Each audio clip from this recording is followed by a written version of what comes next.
So I'm extremely excited and grateful to be speaking with you to launch this visiting professorship at Gustave Eiffel. Many thanks to you, everyone at the Cité des Dames, the Laboratoire Littérature, Savoir et Art, and Sophie Quérault at UGE, and boundless thanks especially to Olivier for his tireless efforts to make it all work through the roller coaster of this pandemic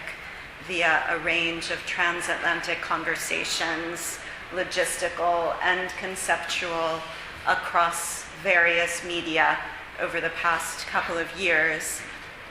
Finally, thanks to you all for coming out at a hectic time of year. I'm going to give a presentation in just one word about sort of the methodology of how I present work. I will be flashing a lot of images that I'd be happy to speak about at greater length, but I won't always be explaining what they are. It's more of a sort of dialectical juxtaposition at times. But that said, if you would like me to say anything more about any of these images, please do interrupt me as I consider this the beginning of a conversation that we'll be having with one another. And as any one of these slides I could probably speak about for quite a while, but this is just a sort of introductory text, so I will be showing a lot of images. As the project on which I propose to work during the coming years is still very much in germination and will focus on the concept and the ecological actuality of Le Grand Paris, this introductory presentation will have a dual focus, geographically and methodologically. I will present the way I've come to conceive of cities as circulatory systems and waste products through my very different species of work on two unbounded metropolises, one modern and one medieval, twins of counterintuitive sorts, cities whose reach well beyond the city in the classical sense has been rendered vivid over the course of 2 decades of research, both bookish, archival, and poetic or practice-based. The archipelago of Venice, which I have studied for a couple of decades, whose waters merge spectacularly with those of the entire planet, and the archipelago of New York, where I was raised in Le Banlieue, and where poetry and performance have lured me to manipulate visually, kinetically, and sonically the materials of the founding robber barons, Guggenheim, Frick, whose names grace the monuments at its center, where research into the extension of the city center into ambient water, soil, and air leads us to breathe in, to be literally inspired by, if not to comprehend, the limitations of the city as a nostalgic formation. Case study of Unbounded, city number 1, Venice versus Utopia. It was only a couple of years after the historic flood of 1966 in Venice, a flood of nearly 2 meters that devastated local populations, triggering years of UNESCO investigation and the founding of various emergency preservative bodies, that the novelist Italo Calvino composed from a flat in Paris's Square de Chantillon, seemingly paradoxical reflections on Venice, archetype and utopia of the aquatic city, a task in which he continued to be engaged in the tumultuous years between 1968 and 1974. In this essay manifesto, Calvino identifies the city of lagoons as the first anti-Euclidean city where the shortest distance between 2 points is never a straight line, a characteristic that makes Venice, quote, the model for the city that has the most future ahead of it, unquote.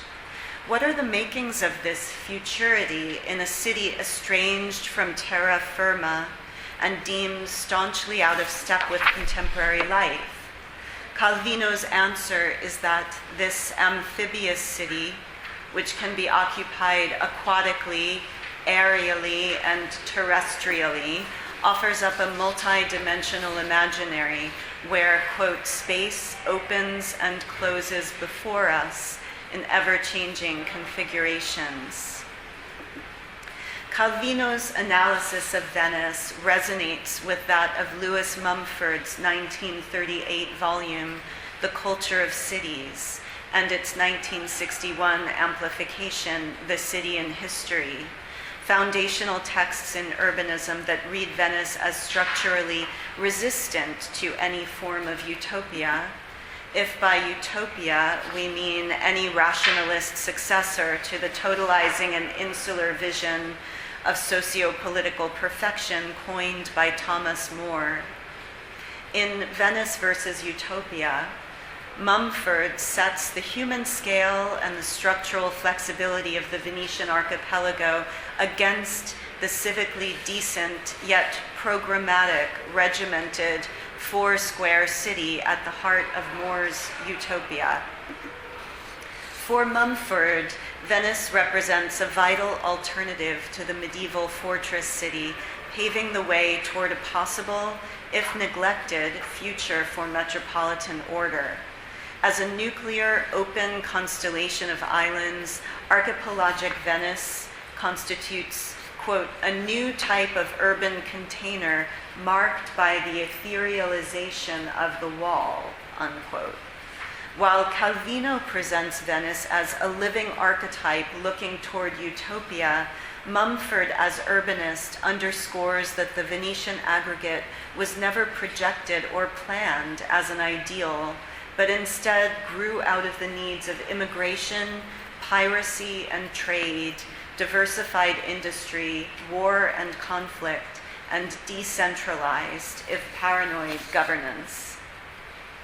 In Henri Lefebvre's classic 1974 account of the production of space, this city that was not planned in advance, but born of the sea, gradually, not in an instant, emerges as an exemplary instance of the dialectic between the singularity of a work with its exquisite contours defining a unique shape and the pervasive, illimitable forces of production. It is not the design of a finite socio-historical order because it evolved in response to continuous trials against nature and rivals and to the expanding needs of trade in a vaster space of commercial exchange. The fact that Venice is an open system or open work, a term that the late Umberto Eco had dubbed in 1958,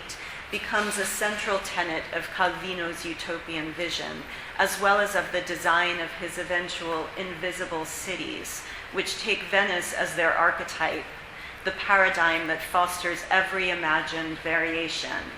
For the sea links Venice and its inhabitants not to a particular aquatic route, but to all water routes, to the spreading waters that envelop the entire planet.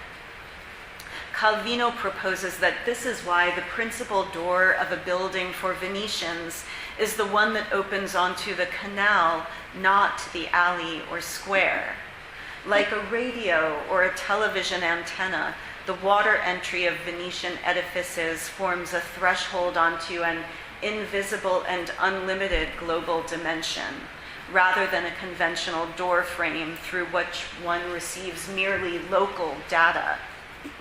This archetypal Venetian palazzo manifests Henri Lefebvre's implosive 1974 conceptualization of the house as part of a network extending beyond its physical confines, but on an urban scale,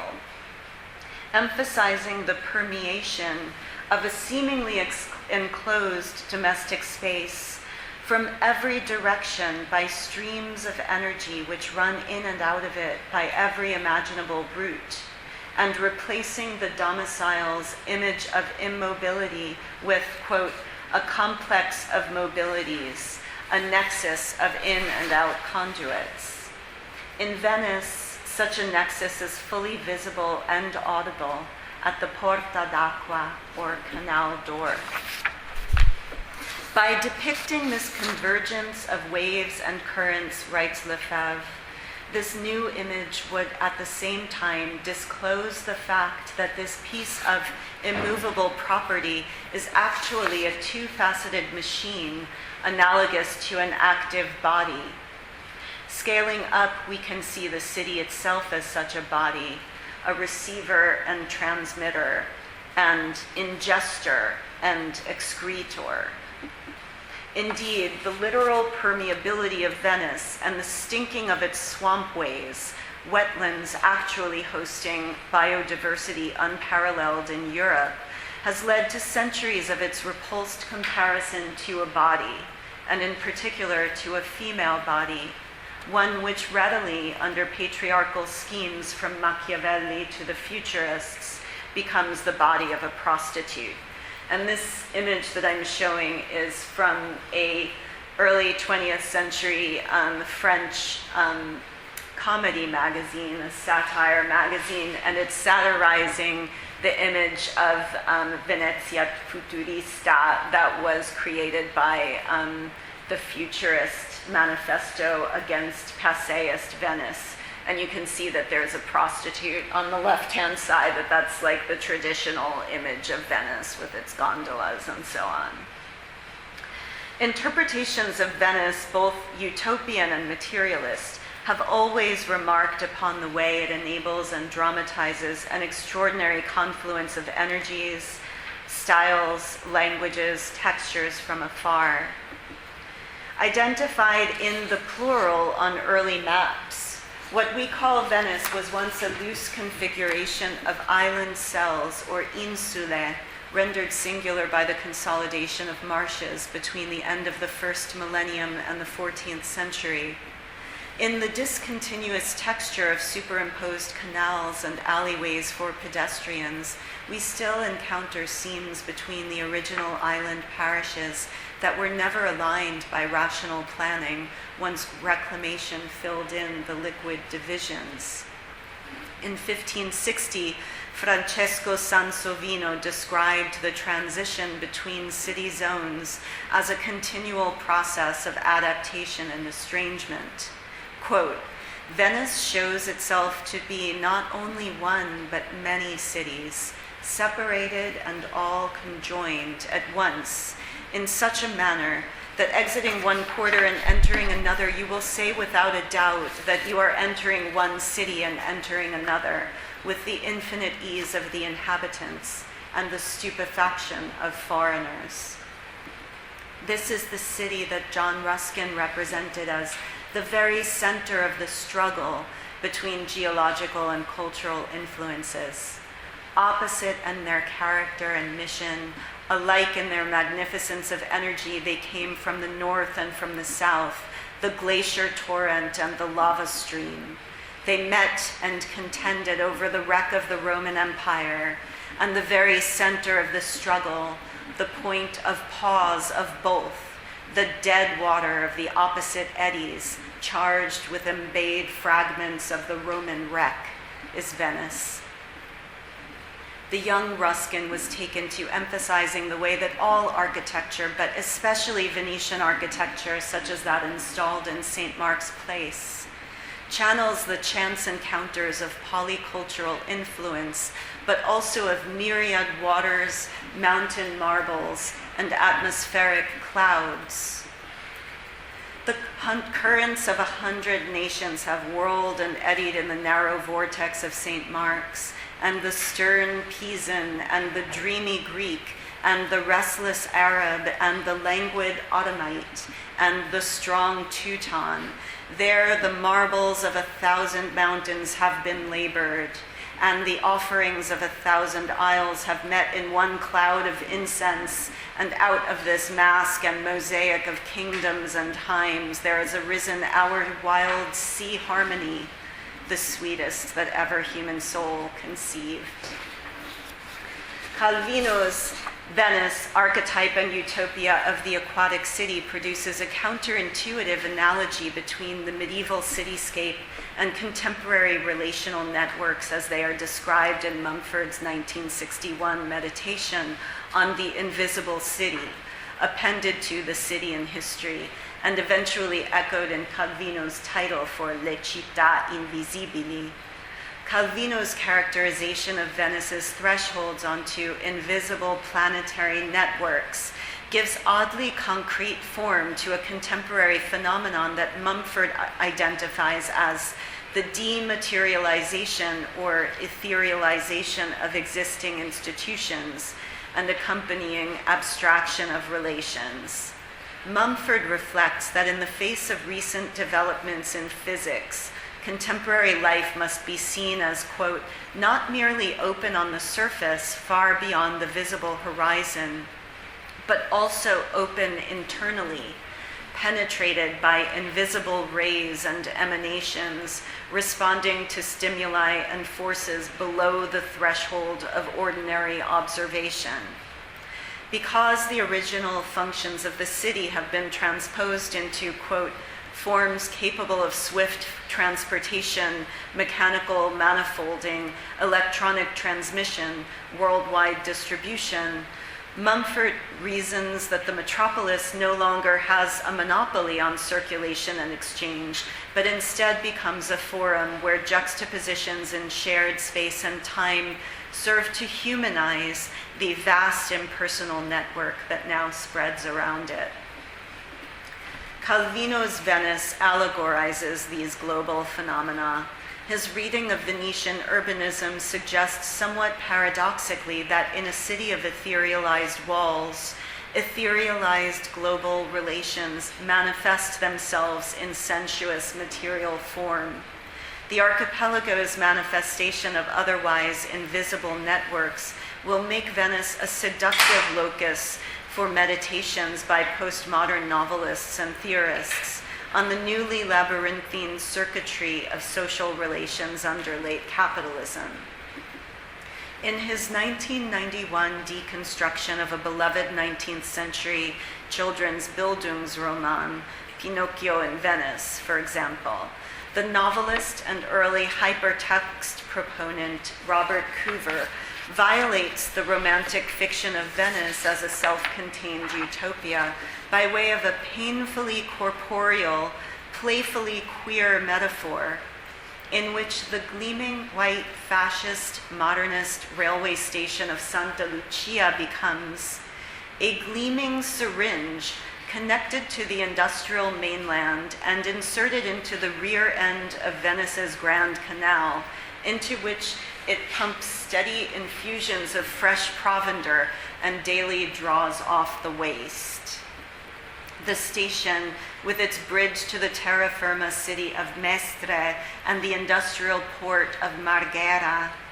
epitomizes the injection not only of nefarious petrochemical plants and the waste products of modernization, but of all the cultural changes brought about by late 20th century advances in technology, electronics, and communications into an archipelago that has always been open to flows of outside influence and is only fabled to be insular in the figurative sense.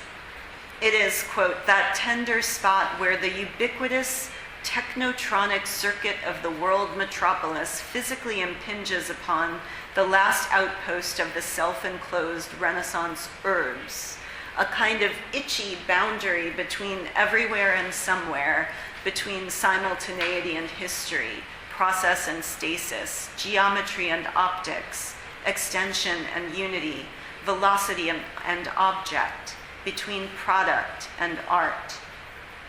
While Coover's metaphor for entering the city of lagoons in its harsh, almost documentary realism of carnal and technological commerce couldn't appear more contemporary, it turns out to be the strategic meeting on a dissecting table of two prior monuments of 20th century fiction that grapple with transit and translation. It combines Thomas Mann's 1910 Death in Venice, in which the metaphor for railroad travel is the sense of entering a fairy palace from the rear. Quote, as Aschenbach looked on, he thought that to reach Venice by land on the railroad was like entering a palace from the rear, and that this most unreal of cities should not be approached except as he was now doing by ship, as J.M.W. Turner had, as pictured in this approach to Venice from 1844. And Thomas Pynchon's 1966 Crying of Lot 49, set in the Metropolis that spawned the first Venice on the desert. Pynchon uses the image of a hypodermic needle to describe the freeways of Venice's contrary, Los Angeles. What the road really was, Oedipa fancied, was this hypodermic needle inserted somewhere ahead into the vein of a freeway, a vein nourishing the mainliner LA, keeping it happy, coherent, protected from pain, or whatever passes with a city for pain. Robert Coover combines these road and railroad metaphors to produce an act of banal approach to Venice that comprises a humorous blend of sadism and eroticism, collapsing the contours between Venice and Los Angeles, fairyland and Disneyland. Robert Coover can be seen as continuing the work of remapping the labyrinth in which Italo Calvino had earlier been engaged. In his influential 1962 essay, The Challenge to the Labyrinth, Calvino had famously deployed the labyrinth archetype to describe the confounding epistemological multiplicity of the world under late capitalism, or what he prefers to call the second industrial revolution of hyper-mechanization, hyper-production, hyper-organization. Calvino stakes out a claim controversial for his time regarding the utility of rationality in confronting a refracted post-humanist reality of data. He proposes that a literature with aspirations toward the cosmic must map the kaleidoscopic multiplicity of languages and interpretative possibilities of a gigantic apparatus of production, distribution, credit in detail in order to master it. In its mapping function, literature represents for Calvino a challenge to the labyrinth within a chaotic welter of transactions. It is literature that must supply the key that, quote, allows one to find the exit, even if this exit is nothing more than a passage from one labyrinth to another, unquote. I am trying to bring out how writers who engage with Venice as a topographical reality, in addition to a centuries-old literary myth, are necessarily led to implode cliches about the city as forma urbis. As those in this room well know, approaches to the literature of the city have traditionally been dominated by studies of the flaneur strolling through boulevards, or sometimes the labyrinthine passageways of the historical or planned city center. Given the gratifications of apprehending the city as bounded form, literary critical approaches have been slow to contend with the city's leakage beyond its own borders. Given the ways in which what Jason Moore has named capitalist world ecology recoils from comprehension,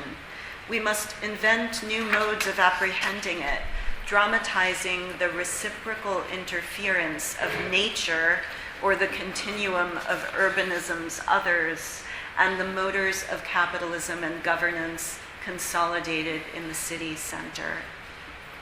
Calvino himself wrote that if New York represents, quote, a geometric crystalline city devoid of a past, of depth, then it is the city that I can delude myself into thinking that I master mentally, conceiving it all as a whole in the same instant. Calvino identified Venice, by contrast, as a paradigm of extreme diversification, non-uniformity in a homogeneous experience. Calvino's aspiration to map the city and by extension the totality of knowledge forms one pole of a dialectic ultimately staged by the invisible cities. In Calvino's fiction, Venice provides the matrix for a new species of totality, the notoriously labyrinthine forma urbis that underpins all the invisible city his narrator Marco Polo documents, is one where errancy necessarily infiltrates and leakage undermines every Cartesian charting scheme. What can this Venice teach us about the archipelago of New York? And what can transnational and decolonial turns in critical and cultural theory and the revival and revision of ecological consciousness offer us as students and producers of cities? City dwellers tend to think of ourselves as citizens of a shaped metropolis, a geopolitical reality and an ideological construct, a logistical necessity and a coping strategy that allows us to operate as though our behavior is contained by the city's borders. That allows us to think of the city as a self-sustaining organism, though we know it's a circulatory whirl. Refusal to confine our sense of the city to that of a static form, an island apart, allows us the opportunity to grasp what binds us as communities of breathers. To apprehend the city in this way is to follow the cue of Angela Last, who called for the undoing of geopolitics through geopoetics in 2015, proposing a reimagination of global community fueled by cultural practices that acknowledge its origins in violent human, non-human, and interhuman relations, and which would eschew the fantasies of mastery, stability, and control that shape classical Western geography and geopolitics. A critical geopoetics, by which I mean an affectively soiled, gunk-mired investigation of smothered facts, can expose the permeability of the city as organism, the status of the city as circulatory system of the resources that sustain and poison us in turn, and the resultant genealogy of sprawling kinship through harm, subtending latter-day fertility in the form of globalization and its economic miracles. This is the species of poetic research that I conducted in parallel with the work on my academic monograph, Killing the Moonlight, some of whose findings I've shared with you to this point. Halfway through work on that scholarly tome, in the wake of my mother's cancer diagnosis, I learned more than I would have wanted to about the so-called externalities of the city as an agglomeration of wealth. And for those who don't know this term, externality, it's a corporate term which places outside of calculations the damage to ambient communities, any sort of loss that doesn't affect the company's profits. So it literally places outside of calculation the collateral damage of corporate acting. The starting point of critical elaboration is knowing thyself as a product of the historical process that has deposited in you an infinity of traces without the aid of an inventory. We must set out to make such an inventory. That's Antonio Gramsci's 11th prison notebook. And from W.H. Auden, for poetry makes nothing happen. It survives in the valley of its making, where executives would never want to tamper, flows on south from ranches of isolation and the busy griefs, raw towns that we believe and die in. It survives, a way of happening, a mouth. Case study number 2, the New York archipelago as circulatory system and waste product. The 1811 Commissioner's Plan for New York, which I've been flashing at you to this point several times, the foundational document that established the grid of Manhattan streets from Houston Street to 155th Street, has been described by the writers of Gotham as encompassing the Republican predilection for control and balance and distrust of nature. The council said its goal was laying out streets in such a manner as to unite regularity and order with the public convenience and benefit, and in particular to promote the health of the city by allowing a free and abundant circulation of air to stave off disease. The power of this grid in plowing through the original topography of the Isle of Mannahatta, a Lenape word for island of many hills, as you could still see as of 1861 in this view of 2nd Avenue from 42nd Street, and its contrast with the organic lines of Charles Olmsted's Central Park, lead us to forget that it's part of an archipelago too. Growing up on an exit of a Robert Moses freeway leading to Mannahatta on the island of Ponmanock, renamed by settlers as Long Island, while my parents and sisters had been raised in the Bronx, I too felt drastically banned from the city of New York, conceptually, if not infrastructurally. To be banned from the city and thus en banlieue, a part of the perimeter. In this sense, to study the place where the city dissolves is to study the wolf. Is this why some of my best friends have come from the peninsula of Long Island? And that's from Banu Kapil's ban en banlieue from a few years ago, which coincided with Trump's ban on immigration from various enemy territories.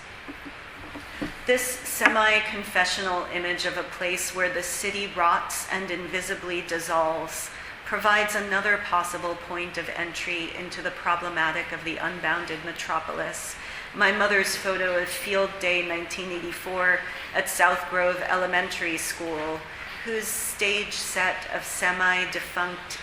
industrial infrastructure once seemed to pertain only to those unfortunate enough to inhabit the expressway exit crook of my town, half an hour's train east of Penn Station, the most armpitish corner of a home to so-called bridge and tunnel people, yet whose broad pertinence within world ecology is being unencrypted by fits and starts of poetic research, jerks of studied haphazardous rage and reyoking of eclipsed facts into smothered sentences. The poet C.S. Giscombe to me, that's a big question, what's across the street? I attended the elementary school outside my home's back gate with children of immigrants from Europe, Eastern Europe, East, South, and Southeast Asia, and the Caribbean who had sought housing on the affordable edge of a high-ranking school district on the so-called Gold Coast of public education on Long Island. Towering over the playing fields made up of Walt Whitman's cherished grasses on this day when classes are suspended, so that everyone can celebrate the great American traditions of sports and health, are garbage trucks and the water tower of a defunct copper mill, whose corporate signatories had included gold rush heiress Phoebe Hearst and robber baron Henry Clay Frick, and which had produced the wire for clients like the World Trade Center, and which had for decades, alongside companies like Grumman Aerospace, Hooker Chemical, and the Konica Corporation that enabled generation of the photo itself, dumped tens of thousands of tons of toxic sludge into the unlined garbage dump adjacent to it, here marked as Syosset landfill. The elementary school is that one arrow, and the location of my house is the other blue arrow at the bottom of the screen. while depositing sludges of zinc, copper, lead, and nickel into on-site lagoons still found to be fugitive in the early 21st century. Though I was ignorant of all this at the time and remained ignorant for the next several decades, the Ciro wire complex had been classified as an inactive hazardous waste site, and the U.S. Environmental Protection Agency had placed the dump on the Superfund program's national priorities list at the beginning of that school year, meaning that it had been identified as one of the most toxic in the nation, eligible for certain cleanup funds and for legal protections against corporations, which have since been rendered extinct by lawmakers beholden to just such corporations. Fast forward to return from the PhD, having unlearned my ABCs, facing once again the vague ugliness behind the school kids' races. That year, 2005, I was rediscovering the material foundations of PBS's ExxonMobil Masterpiece Theater while living over the Greenpoint oil spill in BP and trying to support my mother through chemotherapy. The water tower had just been pulled down, the sole apprehensible artifact of the copper milling next door deleted from awareness. Administration of Mom's non-therapeutic chemical brew made me curious about what had gone on under the missing tower's watch. I had been raised with opaque letters branding the sky over our kitchen sink, a Spanish word for hill that hovered over the flat expanse, inscrutable, a clue. It took mere minutes at the browser to realize that whatever had happened assumed monumental proportions. I decided to make poetry figure it out. It may seem ludicrous to deploy poetry as drill into such a problem, yet this was my intuition because I had no authorized story or sources, nothing even to look at and describe. So much economic gain had depended upon a general nebulousness. By piecemeal passes aimed at rubbernecking the disastrous sublime, verse could plunge into the muck of sites from which history and actuality had withheld a sentence, punching portals through which to hunt and virtually transduce, conduit by conduit, the mutinous directions muck takes when it's not being managed or tracked. And this is one example of the kind of poem that I wrote in that book, The Republic of Exit 43. It was mere language, after all, from the web to Walmart, rather than a drill, that enabled me to follow the wire and its extrapolation in a hallucinated lyre further. Through trial and much error, I stuck together the search terms that would unearth Ciro wire and cables, corporate reports digitized by the Cleveland Public Library. In boastful internal documents aimed at gaining investor confidence, I burrowed into the origins of our neighborhood mill's copper. Promotional fare cleared the way toward comprehending a legacy of damage that exceeded the neighborhood, the city, nation, continent, and book, whose culpability is still being dodged at Ciro's origin in name under another corporate flag. The copper mining at Cerro de Pasco in the Peruvian Andes helped make syndicate founders J.P. Morgan, Henry Clay Frick, the Vanderbilts, and Phoebe Hearst super rich. With open pit blasting operations commencing in the 1950s, the town vaunts massive bulges to show as continuum of noxious spiral between one brand and another. Mining builds alternative mountains of arsenic and lead-laced mining tailings that hem in neighborhoods, inhaled. Extraction bores a gash that develops and cannibalizes this city, leading to diseases of the stomach and lungs, developmental disabilities, and malnutrition in the local population. Copper smelting produces sulfur dioxide emissions and acid rain in nearby La Oroya, identified in 2006 as one of the 10 most toxic sites on Earth. Our neighborhood hazardous waste site therefore had distinguished tentacles in the literal World Trade Center of global capital, while being entangled in a dark history of exploitation transgressing urban and national borders. This research led the grappler to more fault lines in the network, the salvaging of copper at the e-waste dump of Agbogloshi, Ghana, making for a lethal postscript as wires are burned to strip away the insulating tape for the copper beneath as quickly as possible, often by kids. We don't often anticipate the way that our worlds implicate by default hundreds of thousands of people beyond us, the way in which a banal image of a suburban race strategized by the educational system to tout individual achievement might embed as ambient the overweening story of global migration, global telecommunications, and transnational capital. But by pressing upon the unsightly phenomena that those in proximity are prone to edit out as a coping mechanism, and that those in post-Fordist power prune away as real estate ruse, it becomes clear that the bodies of the communities like the one in that snapshot are the unsung monuments of the great acceleration of telecommunications and its collateral damage, and that beyond their kinship with immediate neighbors in compromised water and air, they possess other kinds of kin fathered by power brokers, familiar to them only through their own cultivation in the city center's art collections, libraries, and museums of anthropology. Since the networks of mineral extraction, smelting and refinement, milling, and salvage are resolutely transnational,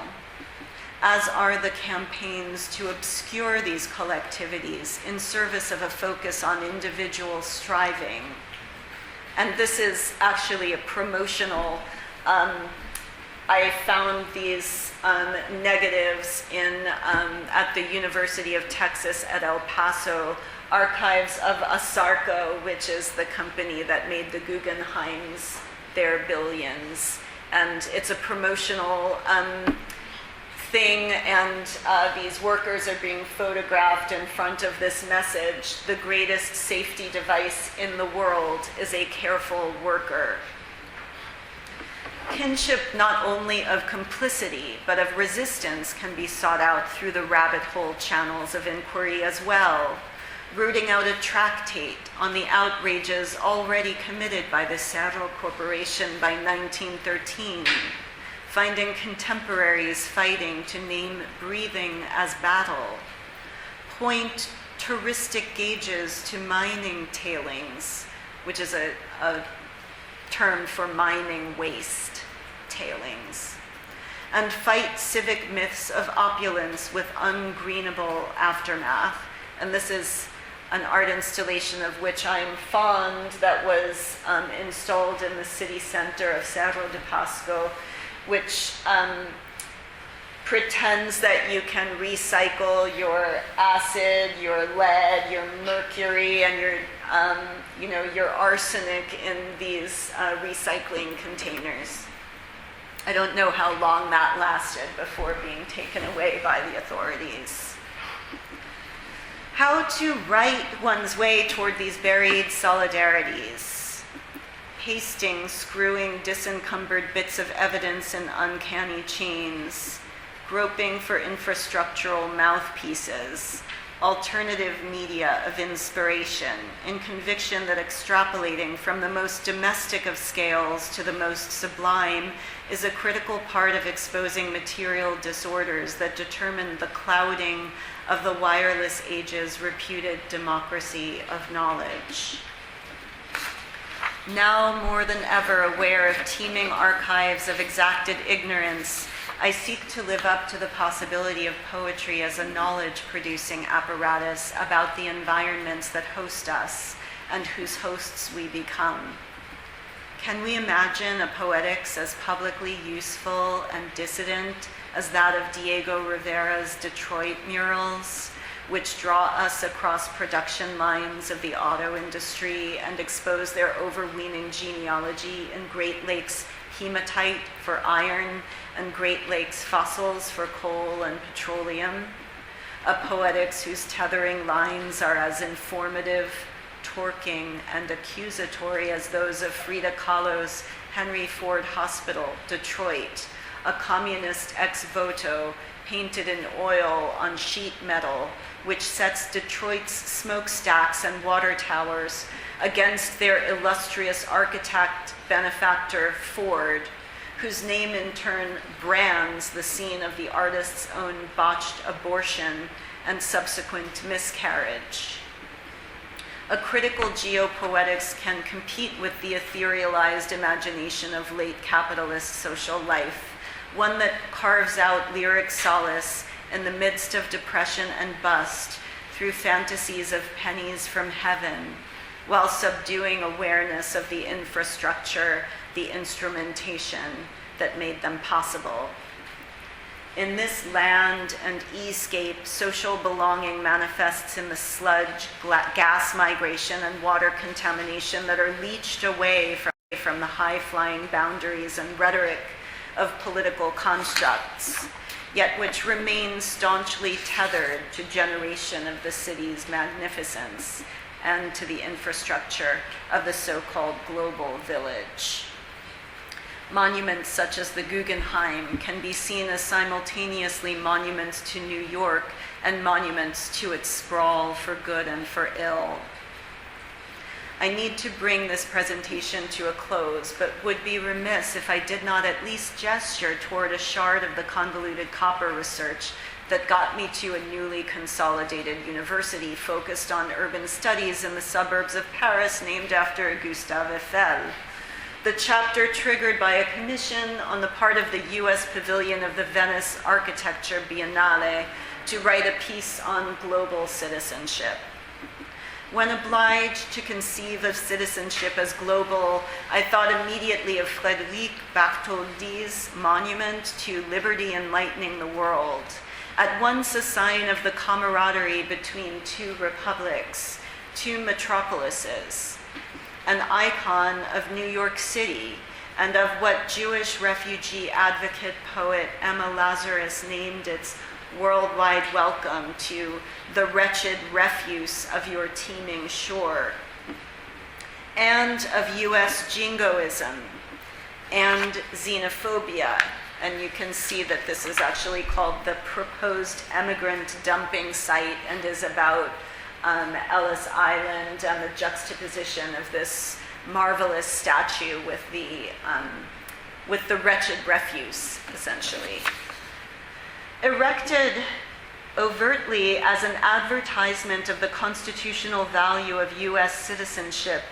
the allegory of liberty enlightening the world that rose in New York Harbor simultaneously vaunts as verdigris skin the eclipsed substructure of the so-called global village.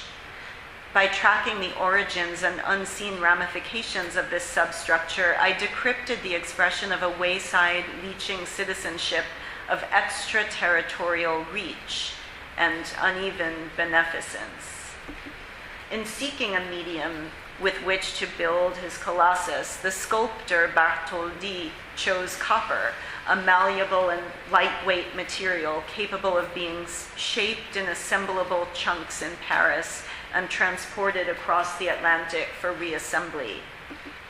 At his inaugural fundraising banquet, the statue's commissioner, jurist, poet, professor, lawmaker Edouard de Labolaye, made a fascinating claim about the material that was to constitute the 151-foot statue. This liberty would not resemble, quote, those bronze colossi ever boasted to have been cast from cannons taken from the enemy.